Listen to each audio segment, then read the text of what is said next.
Olá, bom dia. Oitavo ano, tudo bem com vocês? Muita saudade, que é Márcia, tá começando mais uma semana, tá? E essa semana, oitavo ano,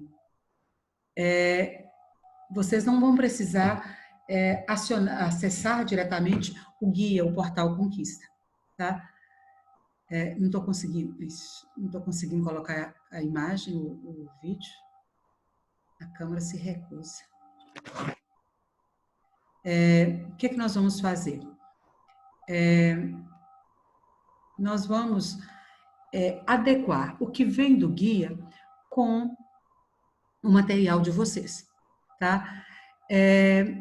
Eu vou fechar com vocês o capítulo de iluminismo.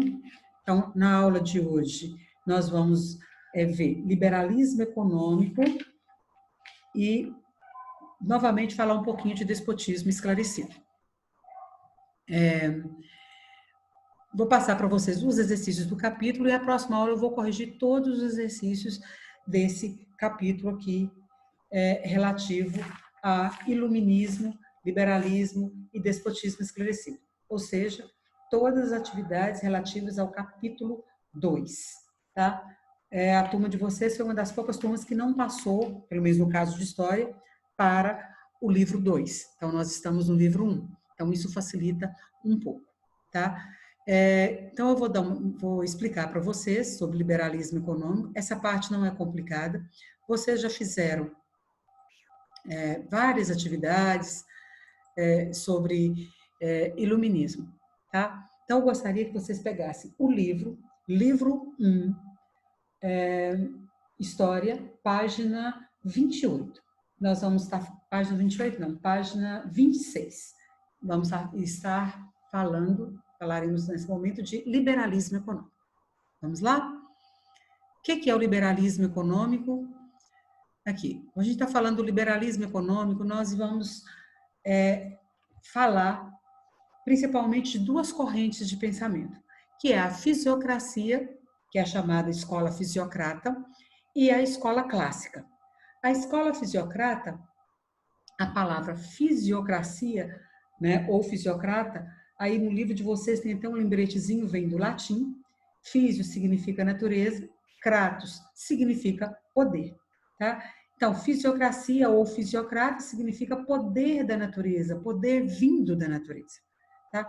Os fisiocratas, eles vão ser os economistas do iluminismo, tanto os fisiocratas quanto a escola clássica. Então, a gente chama de os economistas do iluminismo, tá? O que vai acontecer aqui? Os iluministas, como vocês estudaram até agora, eles falaram sobre questões políticas, sobre questões sociais, religiosas, educacionais. E agora vem os fisiocratas e Adam Smith, que representa a escola clássica, falando da parte econômica, tá? O liberalismo econômico.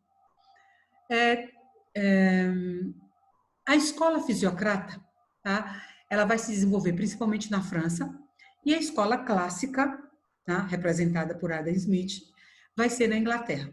São duas correntes de pensadores voltados para as questões econômicas, tá? Os fisiocratas têm vários representantes. O material de vocês, o livro de vocês, escolheu dois, tá? Que é o François Quesnay e o Vincent de Gournay, tá? Mas tem outros. Quesnay, Gournay, Turgot, né? A gente acaba usando sempre o segundo nome. São todos fisiocratas, tá? Aqui os colocados mais importantes aqui foram Quesnay e Gournay. Os fisiocratas, eles defendiam que a principal fonte geradora de riquezas é a natureza, tá? Dentro da natureza, a agricultura, tá? Tudo que vem da terra, agricultura, mineração, pecuária, tá? O que vem da terra, tá? Então, são as mais importantes atividades econômicas, aquilo que gera riqueza, tá? Mais tarde, eles vão reconhecer que a indústria como uma outra fonte de riqueza, mas eles defendem, principalmente, que a principal fonte geradora de riqueza é a agricultura, é aquilo que vem da natureza. Esses são os fisiocratas. Aqui, coloquei para vocês no próximo quadro do slide, fisiocracia, na versão francesa do liberalismo econômico. O que é que eles pregam? Eles pregam a não intervenção do Estado na economia. Eles são contra a intervenção do Estado na economia. Portanto, eles são contra o mercantilismo. Tá? Eles combatem o mercantilismo. O que é o mercantilismo? Lembram? Mercantilismo é a política econômica do Estado absolutista. No mercantilismo, o Estado controla a economia, o Estado interfere, o Estado intervém na economia. A economia é controlada pelo Estado. O Estado, ele distribui privilégios para os apadrinhados, ele distribui monopólios, ou seja, tal determinada companhia vai controlar o comércio X. Então, monopólio quer dizer o domínio de um determinado tipo de comércio. Então, o Estado controla a economia. Não existe liberdade econômica. Tá? Então, eles são contra isso. Eles defendem que o Estado não tem que interferir na economia. Tá?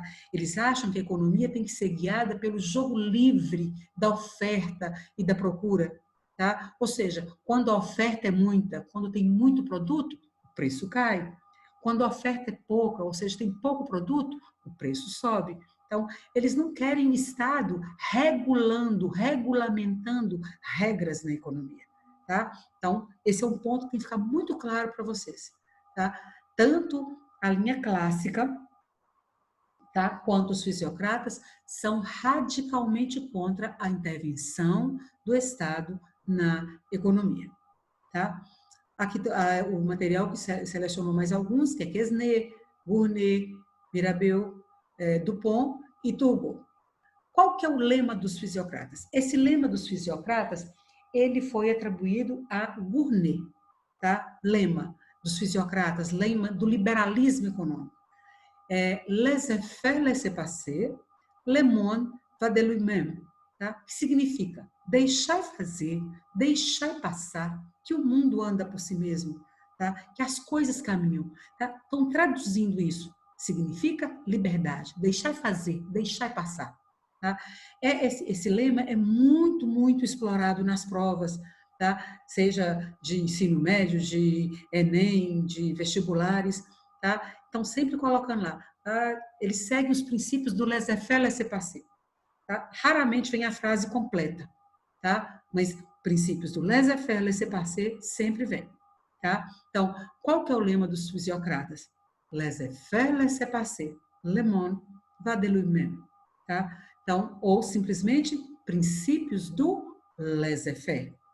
Os fisiocratas, como eu coloquei, combatiam o quê? O mercantilismo. Por que eles combatem o mercantilismo? Porque no mercantilismo o Estado intervém na economia, o Estado determina regras, o Estado distribui monopólios, controles, né, de determinado comércio, distribui privilégios. O que eles defendem?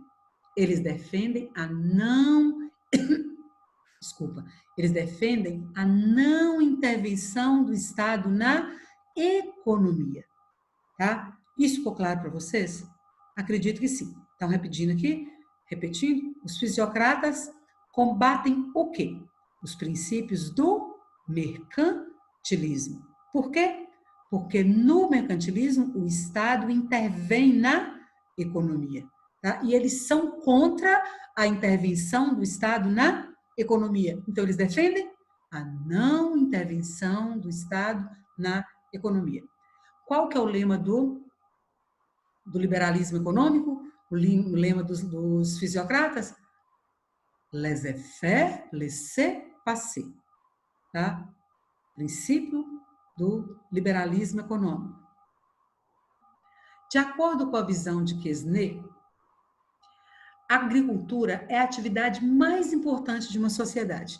Por quê? Porque na visão dele, somente a agricultura produz efetivamente, criando, reproduzindo, multiplicando coisas novas.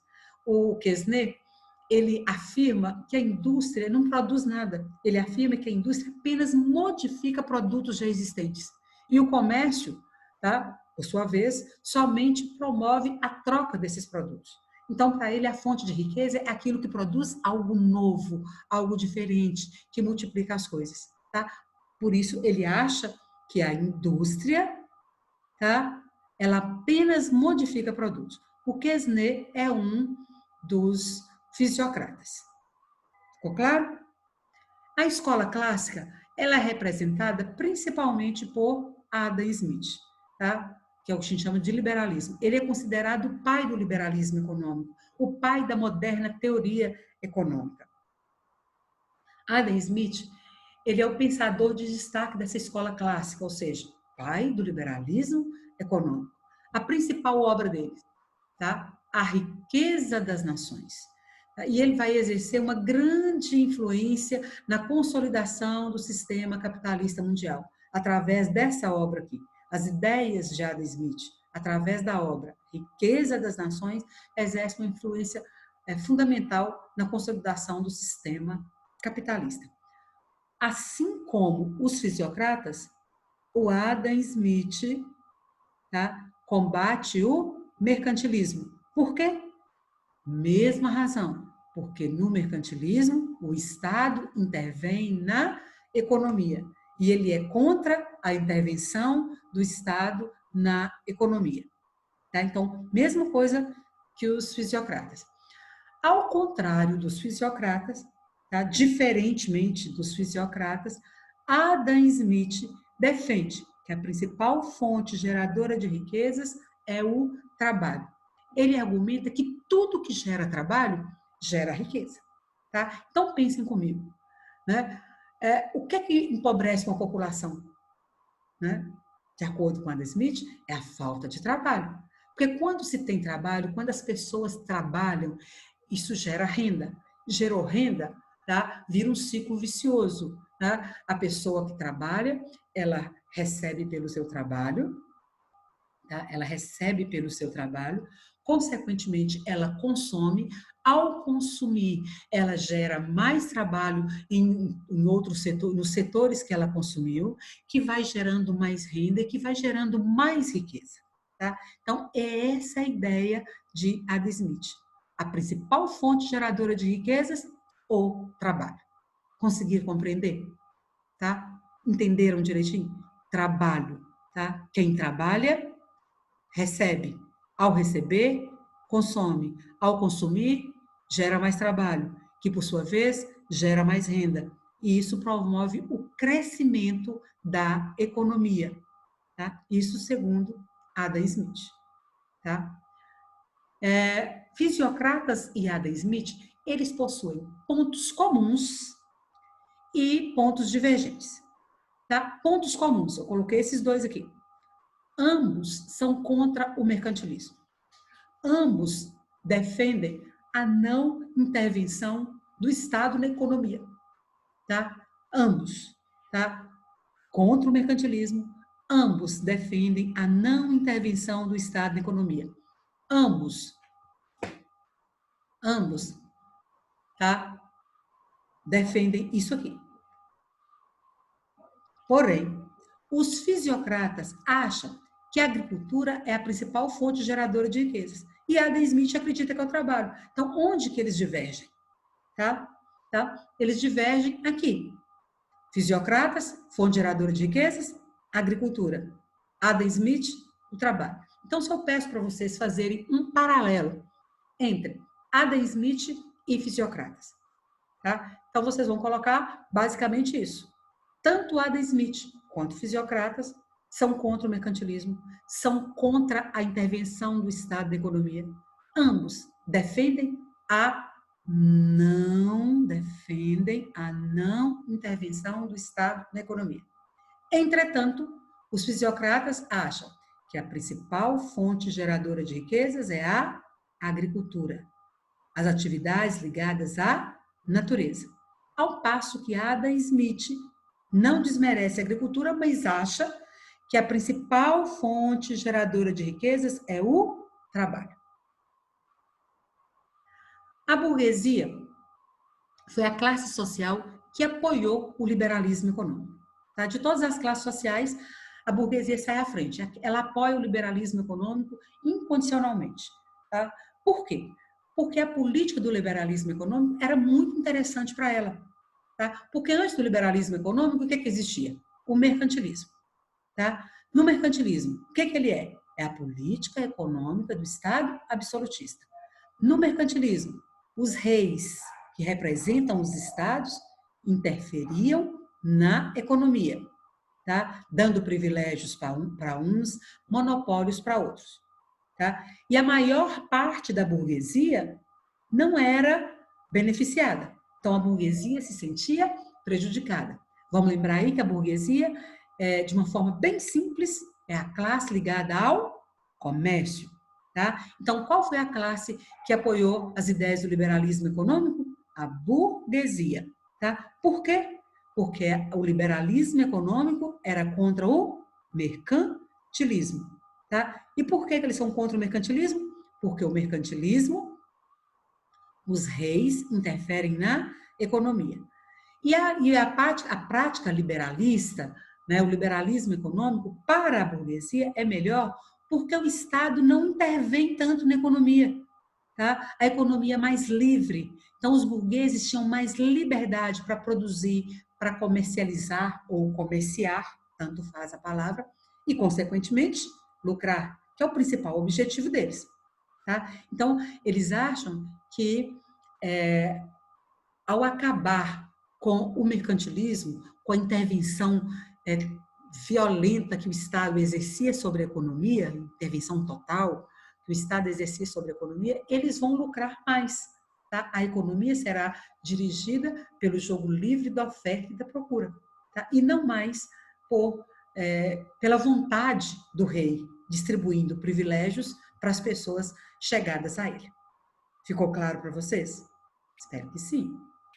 O outro tema que fecha esse capítulo aí é o despotismo esclarecido. Tá? Na última aula, eu enviei um áudio falando sobre despotismo esclarecido.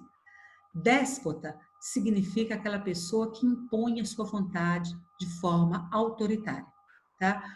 Despotismo esclarecido vem do termo iluminismo. Lembra que nós comentamos? Iluminismo é também chamado de quê? Ilustração, esclarecimento, filosofia das luzes ou enciclopedismo. Tá? Então, despotismo esclarecido, nós vamos ter a junção, a união de dois sistemas aqui. Despotismo, que significa reis absolutistas, com poder total em suas mãos e impõe esse poder. Esclarecido vem de esclarecimento, vem do iluminismo, que são ideias contrárias ao absolutismo. Tá? Então, parece algo contraditório. Tá? Então, o que é o despotismo esclarecido? É uma forma do que o Estado absolutista encontrou para se manter no poder. Tá? Então, forma do Estado absolutista que dominou em certos países considerados mais atrasados da Europa. Atrasados aqui no sentido do desenvolvimento capitalista. Tá?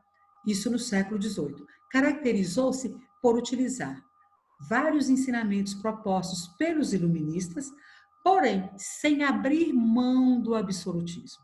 Então, aqui está a contradição.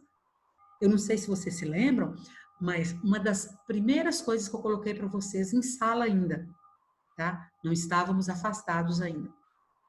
Coloquei que o iluminismo criticava o absolutismo, tá? Por quê? Porque no absolutismo não existe liberdade, porque no absolutismo todos os poderes estão concentrados nas mãos de uma só pessoa, tá? Que é o rei, que tem o poder para fazer o que ele quer, ou quase tudo o que ele quer, né? O povo não tem liberdade. Ficou claro isso? Então, despotismo esclarecido é uma forma que os estados absolutistas encontraram para se manter no poder. O despotismo esclarecido só vai acontecer, só vai ser adotado em países onde a burguesia era fraca, era frágil, era incipiente, ela estava surgindo, tá? Ela ainda não tinha força para ir contra os poderosos. Tá? Então, ela era emergente, no sentido de que estava surgindo. Nos países onde a burguesia era forte, eles usaram as ideias do iluminismo para derrubar o regime absolutista. Tá? Então, onde a burguesia já era expressiva, já era mais poderosa, tá? O que é que eles vão fazer? Eles vão se apoiar nessas ideias iluministas. Eles vão enxergar ali a oportunidade, né, de lutar por aquilo que eles querem.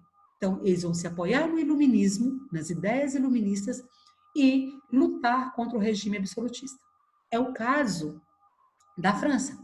Tá? A França, em 1789, teve início a Revolução Francesa, tá? Que é considerada a principal revolução burguesa, tá? Onde a burguesia, tá? Apoiada nas ideias do iluminismo, inspirada nas ideias do iluminismo, vai enfrentar a monarquia absolutista na França, derrubar o regime absolutista, tá? E modificar o sistema francês, que vai influenciar acontecimentos em várias partes do mundo, tá? Inclusive aqui no Brasil, né? Com, por exemplo, a Conjuração Baiana, tá? Que se inspira na Revolução Francesa. Tá? Então, só retomando aqui, eu coloquei antes, estava sem essa tela aqui, o despotismo esclarecido é também chamado de absolutismo ilustrado. Onde que foi adotado? Em que tipo de país foi adotado o despotismo esclarecido ou absolutismo ilustrado? Em países onde a burguesia era frágil, em países onde a burguesia era emergente, estava começando, ainda não tinha forças para lutar contra o regime absolutista, tá? Onde ela ainda não estava estruturada. Nos países onde a burguesia era forte, eles usaram ideias do iluminismo para derrubar o absolutismo. Ficou claro isso para vocês? Aqui está só citando os principais reinos, os principais países que adotaram o absolutismo ilustrado ou despotismo esclarecido. Nós temos Áustria, Prússia, Rússia, Portugal. Esses 4 estão no livro de vocês, lá na página 29 e página 30. Lá não está citando Espanha, mas eu citei aqui. Então, Áustria, com Dom José II, tá? Rússia, com Catarina II, Prússia, com Frederico II, Portugal, com Dom José I, né, sob orientação do ministro Marquês de Pombal, e Espanha, de Carlos III, tá, orientado pelo ministro Aranda. Aqui eles vão colocando algumas medidas inspiradas no iluminismo. Mas lembrem-se o seguinte, qual era o principal objetivo desses monarcas? Qual era o principal objetivo de José II, Catarina II, Frederico II, José I e Carlos III, ao adotar algumas ideias do iluminismo? Eles queriam, acima de tudo, manter o poder absolutista, tá? Manter o regime absolutista. Para isso, eles vão tomar algumas medidas, tá? Que vão parecer que eles estão promovendo grandes mudanças, quando na verdade não estão. Lembra que eu falei no outro áudio? Pintura nova num barraco velho, tá? Parece que mudou muita coisa, mas não mudou. A estrutura continuou a mesma, ou seja, a estrutura continuou absolutista, com algumas mudanças. Mudanças interessantes? Sim, são importantes. Claro que são, tá? Pelo menos é o começo de alguma coisa. Mas a estrutura permaneceu a mesma. Eles pensaram tipo assim, antes que a burguesia se fortaleça e acabe com o absolutismo, vamos fazer algumas reformas, tá? Parecer que estamos mudando muito, mas vamos dessa forma conseguir manter o poder absolutista. Ficou claro para vocês? 8º ano. Eu preciso de retorno de vocês, eu tenho que saber se vocês estão conseguindo entender. Eu estou pedindo que vocês resolvam as atividades das páginas 22, 23, 24, 28, 31 e 32. Quero fechar esse capítulo do iluminismo todo com vocês. Tá? Próxima aula, vou corrigir todas, tá? Detalhadamente. tá? Então, e ainda essa semana, tá? Então, façam as atividades. Algumas vocês terão dificuldades, outras não. Leiam com bastante atenção o texto, tá? Aí na página 31 tem uma cruzadinha, tá? De modo geral, os alunos gostam de fazer. Complete essa cruzadinha com atenção. As questões que estão aí na página 32 não são complexas, mas se tiverem dificuldade, tentem fazer, tá? Que na próxima aula eu vou corrigir, mostrar para vocês onde que está a resposta, onde estão as respostas de todas elas, tá? Para depois eu voltar no que não tiver sido dado, tá? Então, tudo direitinho, tá? Deixa isso pronto, tá? Que a gente vai solucionar essa situação, tá? De vocês, eu acho que de história é o que está mais tranquilo, porque não houve um grande avanço. E, se não me engano, eu já tinha pedido que vocês fizessem esses exercícios. Estou pedindo novamente, tá? Para a gente conseguir corrigir isso de uma forma bem tranquila. Tudo bem para vocês? Tá? Até a próxima aula. As dúvidas. Ah, não consegui fazer, não estou conseguindo entender. Posta lá no grupo, que a Marisa, que a Sabrina, Suzana, elas passam para a gente, tá? Muita saudade de vocês. Fiquem com Deus. Beijo no coração, né? Na verdade, um abraço daqueles que só oitavo ano sabe dar, né? Meus meninos todos lá do oitavo ano, né? Francisco, Arthur, Giovana, Gustavo, Lavínia, Luna e Samuel. Um beijo no coração. Fiquem com Deus. Até a próxima.